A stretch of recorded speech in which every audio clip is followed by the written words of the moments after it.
जब भी हम कोई कॉस्मेटिक प्रोडक्ट परचेज करते हैं हमें क्या देखना चाहिए? Depending on the price range at which you want to buy something. INCI decoder INCI decoder. Normal होता है मैक्सिमम ब्रांड्स के साथ, क्योंकि फिर when they grow very fast demand is higher than the supply, कहीं से भी गुड्स बन रहे होते हैं और फिर वो क्वालिटी अश्योरेंस कम हो जाती है. Is it true? When we are talking about self care, तो self care में एक शब्द आ जाता है self love, बट उसके साथ ही एक शब्द जुड़ जाता है जो आजकल टर्म यूज होता है, खासकर मैंने देखा इंडिया में ज्यादा यूज होता है, सेल्फ ऑब्सेशन भी यूज करते हैं. I meet less men who think self-care is something that they should do. या तो केड़े कुड़ियां वाले काम फड़े हुए हैं, मतलब specially with man. Right.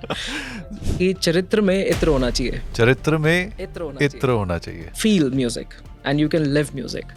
So if it has blessed you, when I'm silent, I go back to a place where everything is music.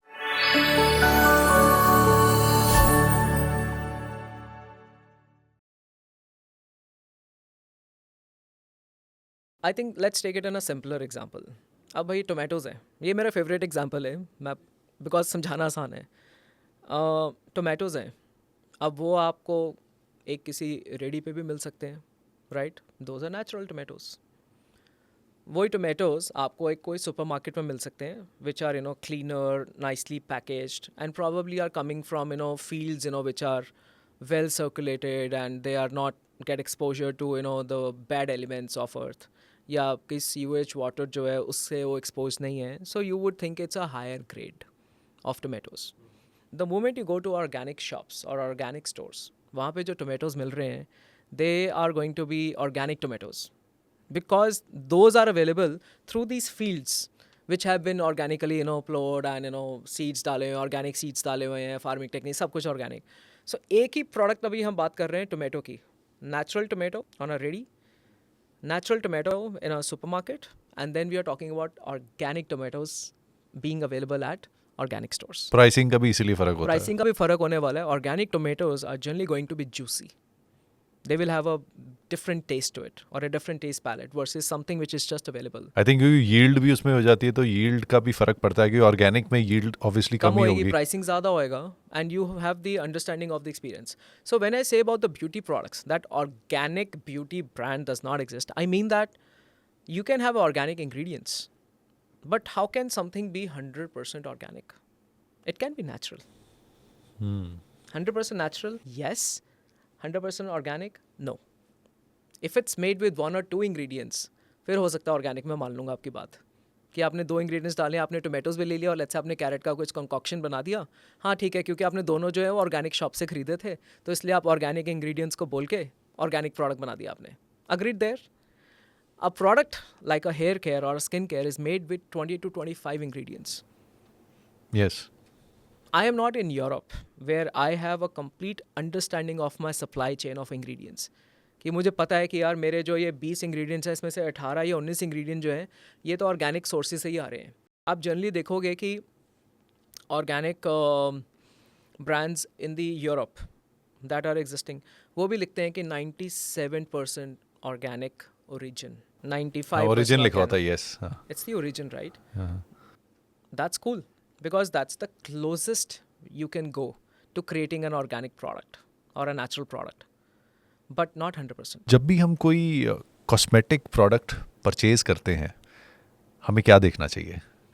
Ingredients को देखना चाहिए या क्या, मतलब what are the first few things anybody should see? क्योंकि impulsive buying बहुत होती है आज की डेट में. Correct. जिसकी ब्रांडिंग अच्छी लग रही होती है वो हम ले लेते हैं, या फिर जिसकी एड्स आ रही होती है तो वो हम ले लेते हैं. तो क्या बेसिक चीज़ें देखनी चाहिए किसी भी कॉस्मेटिक प्रोडक्ट को खरीदने से पहले, एक किसी भी लेमैन को? So depending on the price range at which you want to buy something, मैं अगर 1000 रुपये खर्च सकता हूँ तो मेरे देखने के ज़रिए अलग होएगा. Somebody else can be buying or looking to buy a product worth 400 rupees. So that means my expectation is going to be different compared to that person. Starting point है. Red flag क्या है? 2000 रुपये MRP है, 400 में उसको दिखाया जा रहा है डिस्काउंटिंग कर करके. That's a red flag. Because you also understand कि इतना ज़्यादा नहीं हो सकता. That means that product was worth only 500 rupees, was pumped up to be 2000 rupees, is now being sold at 400. So it's a red flag. बहुत बड़ा red flag है मेरे लिए. तो दूसरा point, a product which is let's say priced at 300 rupees, 350 rupees and has all these claims organic, natural, BPA, formaldehyde free, this free, मतलब 25-30 claims डाल दिए। It's a red flag. नहीं होता अगर तो वो, क्योंकि 20 से 25 इंग्रेडिएंट से प्रोडक्ट बन रहा है, अगर पैसा तो लगेगा। पैसा तो लगेगा यार, कैसे रोक लोगे आप? सो वो मेरे लिए रेड फ्लैग है। तीसरी चीज़ मैं देखूंगा कि if somebody is saying that we have put natural ingredients, तो भाई दिखाओ ना कौन से नेचुरल इंग्रेडिएंट्स हैं। ऐसे मत बोलो, बताओ कौन सा नेचुरल है, कौन सा ऑर्गेनिक है। Some of the brands in India do it now, so I think I I reckon with them that they are doing good job, बता रहे हैं कि क्या है। But others just saying, it's a claim, it's not been verified. And अगर आप थोड़ा सा और एनालिटिकल हो, so there is something called INCI decoder करके एक वेबसाइट है, which is it's I think US based website. आप इंग्रेडिएंट्स को कॉपी करो, वहाँ पे डालो और उसको बताओ, वो बताएगी आपको INCI decoder. It works like ChatGPT, you put the ingredients and it will tell you which are the bad elements and which are good. INCI decoder, INCI decoder. INCI decoder. Yeah, you know okay. how the Inky names are. So it's the Inky decoder that goes back on the ingredients, and you put it and it will show you. Go by those things. Okay, So and this is very interesting and actually. आप proportion तो नहीं समझ सकते ना, because proportion is a trade secret. मेरा shampoo का जो proportion of ingredients I have added, it's a trade secret for me. So I can't tell it openly. But I can definitely tell you that the proportion of active ingredients that I have used is higher than others. एक और point है, जैसे हम देखते हैं कई brands हैं शुरुआत में क्वालिटीज़ बहुत अच्छी आती हैं, पर जब उनकी सेलें बढ़ जाती हैं, प्रोडक्शन ज़्यादा चाहिए होती है, तो कहीं ना कहीं वो क्वालिटी कॉम्प्रोमाइज़ होता है। तो क्या ऐसा नॉर्मल होता है मैक्सिमम ब्रांड्स के साथ? क्योंकि फिर when they grow very fast, demand is higher than the supply, फिर वो कहीं से भी गुड्स बन रहे होते हैं और फिर वो क्वालिटी अश्योरेंस कम हो जाती है। Is it true? I think so. I have been told. I have personally not experienced as much, but I have been told through several sources.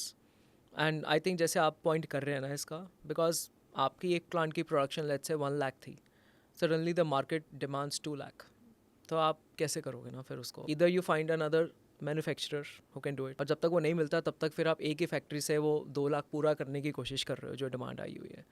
So there will be certain shortcomings, but it's a shortcoming in a short while. Eventually I think if the owner or the entrepreneur or the business owner is careful about their customers and the product, they will get it right. हो सकता है एक या दो lot उनके ख़राब हो, बाकी it will generally come back to track. और जनरली होता क्या है, एक तो ये एस्पेक्ट है, the other aspect is that now we have investors on board, and investor wants to cut the cost. कोई चीज़ आप अगर पहले 50 रुपये में बना रहे थे, now they want you to make it in 40 rupees, फिर वो कहीं से कॉस्ट कटिंग शुरू हो जाती है, and then you use the alternative ingredients and things like that. So that could be another thing that happens. When we are talking about self care, तो self care में एक शब्द आ जाता है सेल्फ लव, बट उसके साथ ही एक शब्द जुड़ जाता है जो आजकल टर्म यूज़ होता है, खासकर मैंने देखा है इंडिया में ज़्यादा यूज़ होता है, सेल्फ ऑब्सेशन भी यूज़ करते हैं कि लोग ऑब्सेस्ड ज़्यादा हो गए हैं, या ये बात की जाती है। और खुद का ध्यान रखना, खासकर स्किन का ध्यान रखना ना, अभी भी लीस्ट प्रायोरिटी है मैक्सिमम लोगों के लिए। या विमेन में तो चलो है ही है, फॉर मेन स्पेशली ये लीस्ट प्रायोरिटी है। तो ये जो चैलेंज है, ये कैसे मीट किया जा सकता है और सेल्फ लव को, सेल्फ केयर को एक हाई प्रायोरिटी दिया जा सकता है? Okay, it's difficult to speak about men, right? You seem pretty well groomed, and I am also groomed, so that means we both take care of ourselves. And I will be very honest, मैं पहले के मैं पुराने podcast भी देखूंगा, I was not very well groomed. तो उस समय भी ना माइंड में था कि लड़कों को क्या जरूरत है, वो वाला थॉट प्रोसेस ना वो इतना एम्बेड हो चुका था। But then I realise that I am not looking great on camera, और अपना ध्यान रखना ज़रूरी है। फिर अंदर से तो चलो अपना ध्यान रखा ही, फिर अब ऊपर से भी ध्यान रख रहे हैं। So because this it's a part of your body, we should recognise कि ये सारा जो है ये हमारा शरीर ही है। तो इसका अगर नहीं ध्यान रखेंगे और बालों का ध्यान नहीं रखेंगे तो ये शरीर का ही पार्ट है। तो बट हम लोग अभी भी लीस्ट प्रायोरिटी देते हैं। I think so. Historically, men have been shown as macho, where the more scars you have, the dark skin that you have, even if it's pigmentation, it is good for you. And I think even today a lot of girls fall over that. तो men के लिए validation चलती रहती है इसके ऊपर कि you look dark and sultry, it is cool. For women it's a different thing altogether. They have always been the beautiful ones. they are the ones, you know, who have taken care of themselves. So जो आप self care कह रहे हो, I think it is, जो भी आपने बात बोली है, it is from the historical context or historical point of view, where, you know, men were always the ones to go to office, you know, get the work done, and women were supposed to be at home, you know, taking care of the family. अब वो dim हो गई है. You know, there is this blurriness between these two, you know, very different worlds. So black and white is now turning into gray. And when Yes. women have started working and men have also started taking care of the family, so I think now you are seeing this, you know, a very good access to these men, you know, who have started taking care of themselves. And it is okay. I meet less men who think self care is something that they should do. वो थोड़ी maturity पे जाके आते हैं कि यार अपना ध्यान भी तो रखना है. And I will give you a beautiful example of this. I have lot of my friends and mentors, you know, little older to me also, men. And एक बार उनका जब पेडिक्योर होता है ना, तो ज़िंदगी ना वहाँ से बदलती है. इट्स अ माइंड चेंजिंग और अ लाइफ चेंजिंग एक्सपीरियंस. मैं उनको बोलता हूँ एक बार पेडिक्योर करा लो अपना, एंड यू विल रियलाइज कि wow what a feeling it is. You know, when somebody is actually walking on your, you know, feet. ये हम तो शूज़ पहन के चलते हैं, हम तो चप्पलों में भी कम, हमारे यहाँ पे तो कम चलती है चप्पल्स. तो जब एक बार आप वो कराते हो ना, आपको एक फीलिंग आती है गुडनेस की. A lot of my friends are into spa. उनको लगता है कि हमने अगर बॉडी के ऊपर ऑयलिंग करा दी अच्छी से, हमने स्पा करा लिया, so we have taking care of themselves. So there are again different aspects to self care. For somebody, it is pedicure or manicure. For somebody, it's a beautiful haircut. For someone, it is, you know, getting spa done every week. And for somebody, it's taking care of their skin, hair, and body by using very good products. क्योंकि आप day to day जो use कर रहे हो, you know, you are taking care of yourself. Whether you are going out and before that you apply a sunscreen, you are being aware that this is my need. Sun will come and it will disturb my skin tones. Or it will, you know, damage my skin. Being aware of it. जब आप थोड़े younger होते हो, you know, then it's cool, you know, the world is at your doorstep and you can do anything that you want. I think the moment you start maturing up, you start realizing that there is a certain need of your body. And that's what I call as self-care. And knowing, you know, that you have to give yourself self-love. And इसमें कुछ ये नहीं कि आपको आधा घंटा बैठ के कुछ करना है. You are not trying to put makeup on yourself like the way women would do. You are just being conscious that, you know, you might need that sunscreen. You are conscious that, you know, you are losing your hair. You might need something as an anti-hair loss shampoo or a tonic. Or it's just being aware, you know, that once in a while, grooming yourself by cutting your nails properly, or, you know, just, you know, putting some moisture on your face, it works. Actually जो ये आप बात बोल रहे हो ना, ये बहुत इंपॉर्टेंट है बात करने की ज़रूरत. क्योंकि एक छोटा सा एस्पेक्ट है पंजाब में तो खासकर ये शुरू से है कि अगर ਤੁਹਾਡਾ ਢਿੱਡ ਨਿਕਲਿਆ ਹੋਇਆ ਹੈ, ਤੁਹਾਡੀ ਅਗਰ हेयर लाइन रिसीड कर गई है, तो मतलब बंदा अच्छे पैसे कमा रहा है. जो बंदा थोड़ा फिट दिख जाए और अच्छा दिख जाए, यार कमज़ोर हो गया यार. तो वो भी एक पॉइंट होता है. फिर क्या होता है कि एक इंटरजनरेशनल गैप में एक छोटी सी पॉइंट आता है कि अगर if you are taking care about yourself, या तो केड़े कुड़ियाँ वाले काम फड़े हुए हैं, मतलब specially with man. That's right. सो ये एक टिपिकल लिंगोज हैं जिस वजह से लॉट ऑफ पीपल दे वो करेंगे भी तो छुपा के करेंगे या नहीं करेंगे. तो ऐसे होता है कि बंदे तो ऐसे ही होते हैं, बंदों को गंदा ही दिखना है. फिर एक और पॉइंट है जो मैंने कनाडा में सीखी थी कि कनाडा में बॉडी ऑर्डर पे बहुत काम करते हैं, माउथ ऑर्डर पे बहुत काम करते हैं कि if you are going in a public place how it changes. फिर कहते नहीं आपा स्किन तो थोड़ा लाना है. फिर ऊद भी तो आ गया, अब वो भी तो कर सकते हो. बहुत चीज़ें हैं. ये एक सेल्फ केयर पे हम बात करते हैं. फॉर वेमेन कहते हैं कि हाँ ये इन्हीं के लिए बना है. फॉर मैन के ये बंदियां वाला काम नहीं है. तो इस पे क्या कहना चाहोगे आप? I will go back to my previous reply, you know, that it's ये जो जितने भी आप बता रहे हैं, you know, जो रिमार्क्स आते हैं या कमेंट्री चलती है, इसका हिस्टोरिकल कॉन्टेक्स्ट है. Because that's how it has been. Our ancestors, our forefathers, grandfathers, उन सब ने यही किया है, कभी अपना ध्यान नहीं रखा. Because that's what was carried forward, you know, in generations to generations. I think now is the time, क्योंकि पहले के ज़माने में the males did not even take care of the kids. जो बच्चे होते थे, it was all a female led job. अब वो चेंज हो गया है.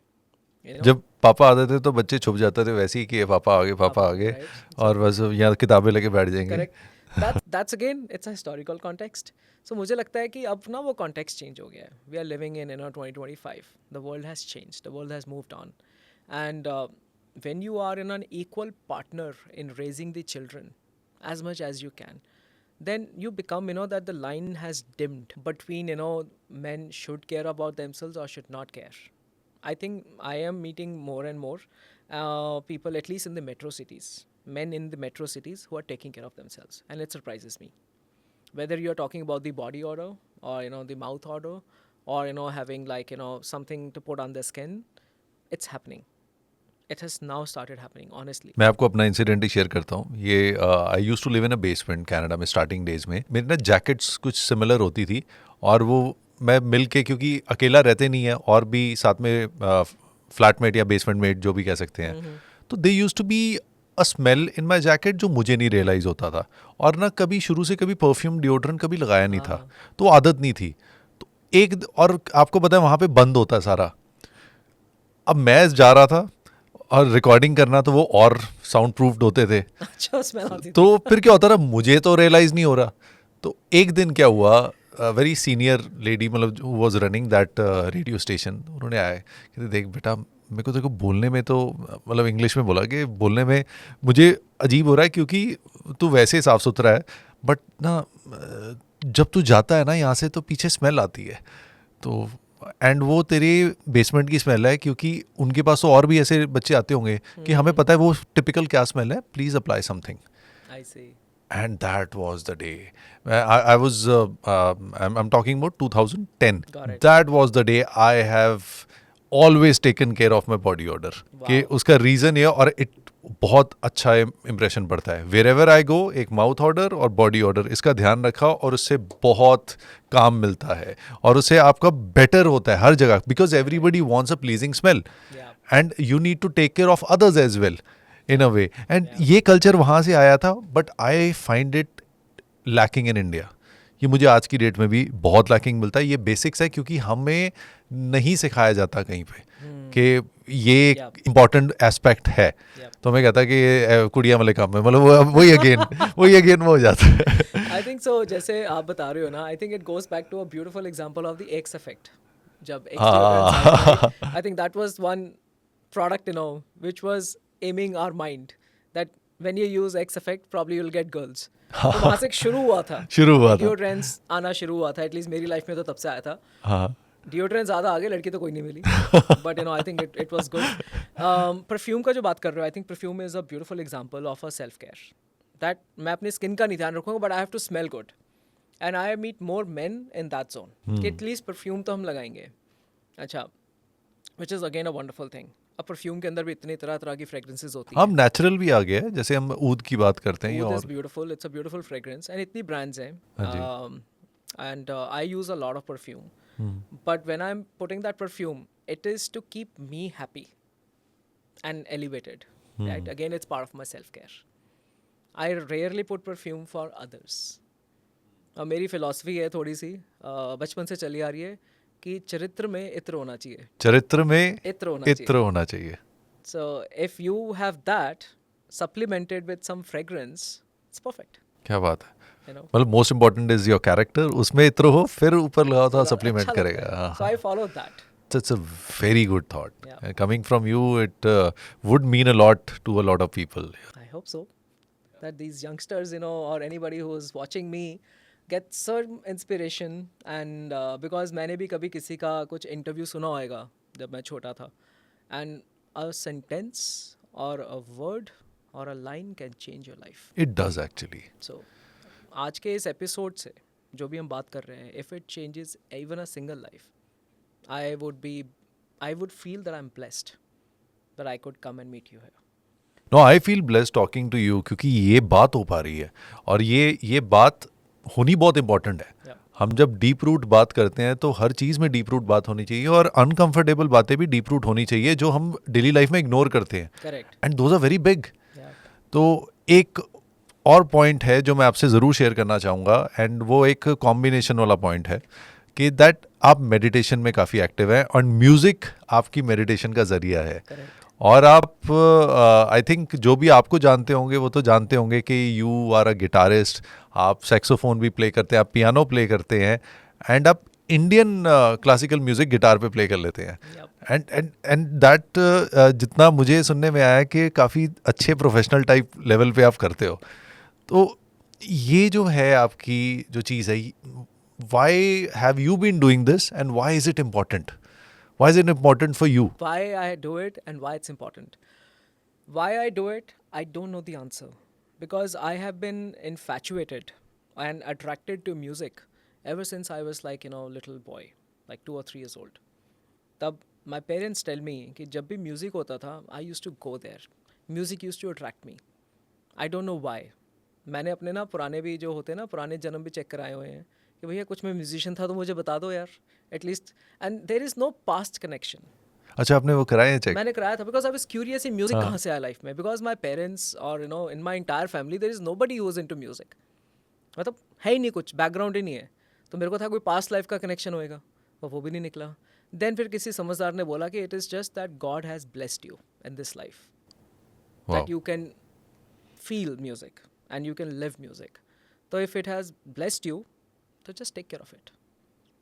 तो मैंने कहा बहुत अच्छी बात है. So the why is this, and how it is important in my life. I think every single thing I do, it relates back to music. So there is a beautiful saying of Rumi, which says, क्योंकि मैं रूमी को follow करता हूँ, बड़े सुंदर person है रूमी.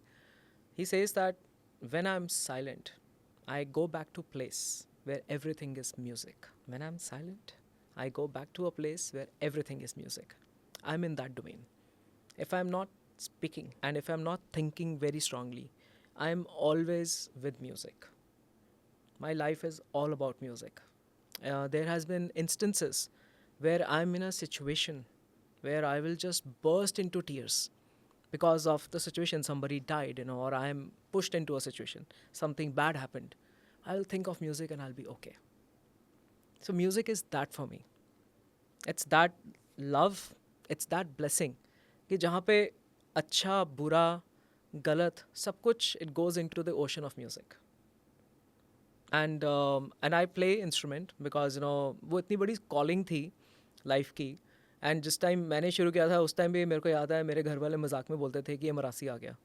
मैंने कहा आ गया, कोई चक्कर नहीं है, मैंने तो करना ही है, मुझे पसंद है.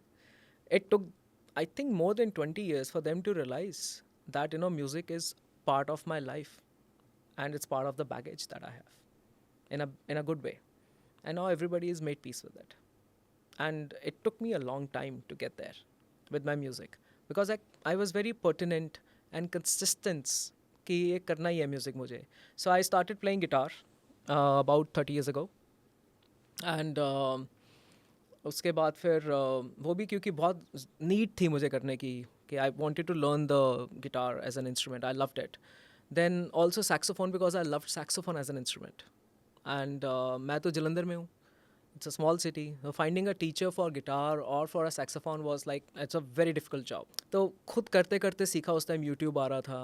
There was enough, lessons available online. Internet was booming. So I'm a self-learned, a self-taught person. आज भी मैं जब म्यूज़िक करता हूँ, I'm just playing as a self-taught person. I may watch some videos, I may listen to a lot of music. And I think I have almost crossed 10,000 hours in playing music. 10,000 hours? I have done that.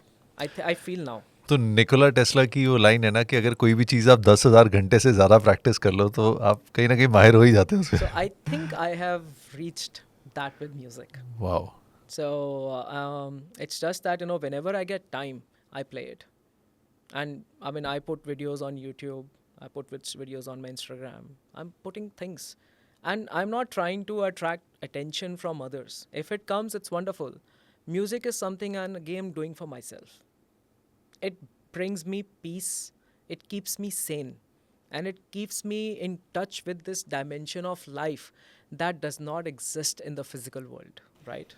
There is a Yes. visible world and an invisible world. Invisible world. It's that connection to the invisible world for me. और वो जब बनना शुरू हो जाता तो उसका मज़ा ही अलग है. वो मेडिटेशन है. अब वो आप किसी को 5 बजे मेडिटेशन करके मिलती है, किसी को 4 बजे, किसी को सत्संग में जाके मिलती है, किसी को अपना काम करके मिलती है, किसी को गार्डनिंग में मिलती है. There are again multiple facets of this. सबको अलग अलग तरीके से मिलती है. मेरे को वो म्यूज़िक मेरा ज़रिया है, किसी को पेंटिंग करने से मिलती है. Love has been talked about for generations. It remains the most unspoken truth. जब वो दूसरी तरफ चला जाता है love towards destruction. How do you take Gen Zs as a generation right now? And it's just the evolution of children, but Gen Zs are very reactive. Our group of colleges actually started in 2001, where we started with 240 students, 4 courses and one building. If your purpose is so big in life that other things just become a platform or a mechanism to get there. हमारे family में हम पितरों को बहुत मानते हैं. A message to all the second or third generation entrepreneurs, I would say. And making sure कि वो हर चीज़ 100 कर रहे हैं, कहीं पे कॉम्प्रोमाइज़ नहीं कर रहे हैं. So जब आप इश्क में करते हो सब कुछ, तब you are deeply involved in it, क्योंकि there is no short success. कि यार ये तो ऐसा काम कर रहा है, गलत काम है, इसका कुछ हो तो नहीं रहा, इसका मतलब सही होगा. So आपके जो ऊपर लोग हैं, you have to be respectful about them. इसलिए अपना जो इंजन है ना चलाने वाला, उसको थोड़ा लॉन्ग हॉल के लिए प्रिपेयर करो. Whether that means right education, whether that means you have the right exposure, or whether that means you have the right team, just you have to have that.